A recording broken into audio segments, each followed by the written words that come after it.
Oh, lots to get through this week on Where Baggies Walk. We're talking about Magic Mike, an improvement to Swift, and some people are not happy with Cole. Talk about why in a second. Who's finishing top and who's finishing bottom? It's 10 minutes of West Brom chat, of course, with our resident fans, Dean, Dan, and Ben. How are you all doing? Very Merry Christmas to you. Thank you for joining us as we review the Bristol City game. Dean, was that the most comfortable win you had in a while?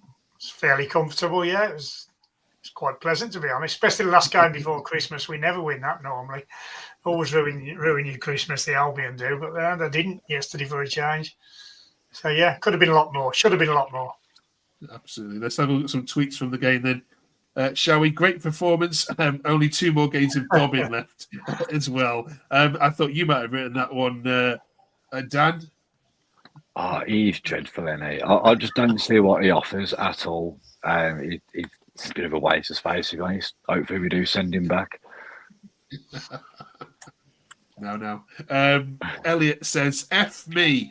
For once we actually played properly and attacked quickly with purpose when we needed to. What a difference it makes. Luke says, boing, boing. What a great move for that second goal. Brilliant. To that point, Ben, being seriously, you've cried out for Carlos to be a bit more attacking, a bit more positive in games. You finally got it. And now people are saying, we told you so. What was the difference in terms of the tactics that you saw in that game against Bristol City? Well, I think we mentioned at the start, I think John Swift made a massive difference. I think he's the only player we've got that kind of does play through the thirds and just link up the play between the midfield and the forwards. And he was instrumental in the second goal. The second goal, the passing, the moving was superb. And that was kind of the only time we did it in the first half, and it led to a goal, which sort of begs the question, why aren't we doing that more often? Because we've clearly got the players capable of doing it. Absolutely. And that was echoed in the tweets by many people. James says, I thought Swift was much better today.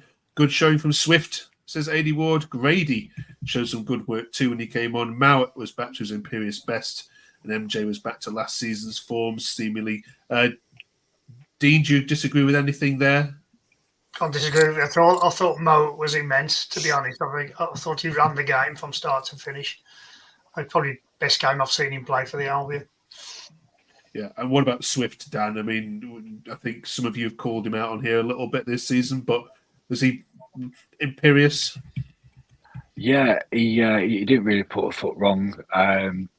Some great one-touch football from him, and he actually did look the part against Bristol City. And yeah, he was so instrumental in the goals that we scored. Before we get into our second debate, it's really, really difficult to grow any kind of football podcast these days because everyone's got one. But we're really grateful for you that have stuck with us and gone all the way through the season. That QPR game seems a long time ago, doesn't it? It definitely does for me on here anyway. So thank you so much. If you haven't yet subscribed, please do so. It helps us grow. It helps us keep these three happy as well. So thank you so much. Cole then, Ben. I know it's only a cameo and he wasn't bought for starting, but he attracted some attention from the Baggies faithful. James says, oh, not that one. Curtis says, and that's why Cole only plays 10 minutes a game. Elliot says, I know, we all know he's not good enough. I said when we signed him, he was a waste of wages, but we have signed him, and with Magic being tied in a game like this, it's where we need to use him. What are your thoughts on him, Ben? I think he was definitely a panic signing. I think the day before we'd lost Thomas Asante and we had no striker at the club and he was available, so we thought, let's take him just to bulk up the numbers. His dad was half decent, so he must be half decent as well. I think his dad would have scored the tapping in the last minute, even at his age. But I mean, he's come on and he's shown some all right touches. He's got himself around, but he's clearly not got the quality to be a championship striker. I'm not sure the highest. I don't think he's played at the championship level much in his career. I think he's more League One, League Two. And I think the more we see him, the more evident that is. I'm not sure how realistically we can offload him in January. Maybe, I don't know, but time will tell. Dean, thanks for that. Dean, is it a bit harsh to say he's a waste of wages? And as one tweeter says, it's the weirdest signing that West Brom have ever made. It's strange. I mean, he must be really bad in training, because obviously Madge has been up front on his own pretty much all season.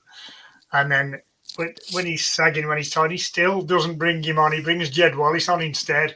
So he must be pretty bad. And that's probably the longest stretch they've given him on Saturday.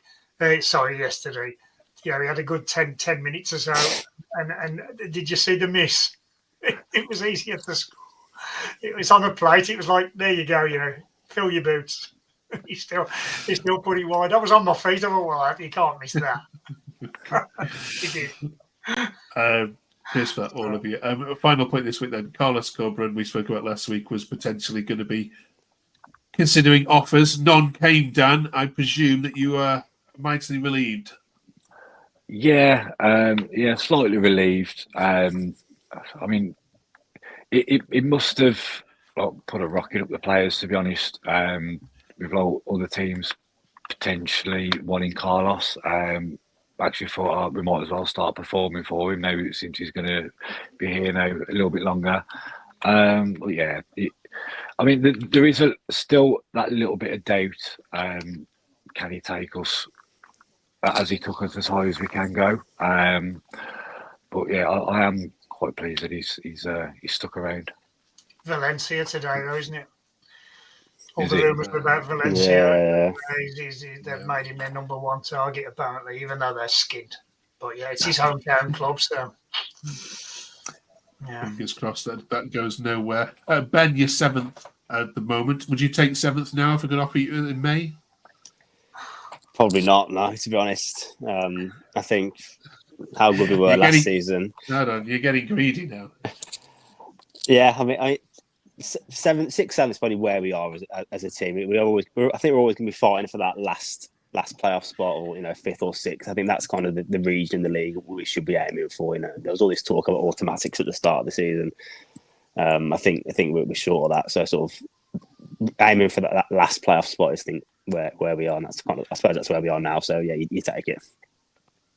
Okay, let me ask the man who predicted that West Brom would be finished somewhere 20th and 19th. Then Dan, would you take 7th now?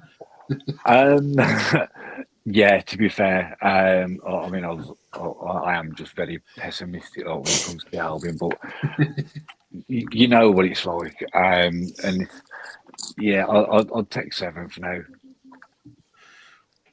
What about you, Dean? Yeah, we got to aim for the playoffs, haven't we? I mean, when Carlos Corberán took over, he got us to within a shout of the playoffs in his first season. We could have still got there even on the last game of the season. Last season we got in the playoffs, so it's steady progression. We've got to aim to win the playoffs this year, I think. Okay, all right. Thank you very much, you three. Finally, who's the best team that you've played this year? I think it's now halfway through, so we can actually ask you to pick out who you think might win it all. There's 3 teams which are vying for the top. Out of those 3, Dean, you've played all 3 of them now. Who's the best out of Leeds, Burnley and Sheffield United? I would say Sheffield United are the best team we've seen at the Albion this season. Okay. Yeah. Ben? Yeah, I'd agree with Sheffield United. Oh, okay, in unison. All right, all agreed. And finally, then, what about the worst team? Because you can all hand and heart say now who you should have battered a little bit more. Ben?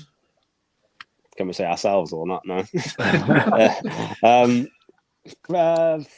I mean, Bristol City weren't great on Saturday. I think they're the sort of run-of-the-mill Championship side.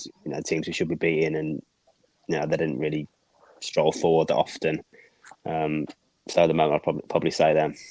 Okay, Dean. I think going back to early on in the season when we looked unbeatable, we demolished Portsmouth away 3-0. They looked pretty bad that day.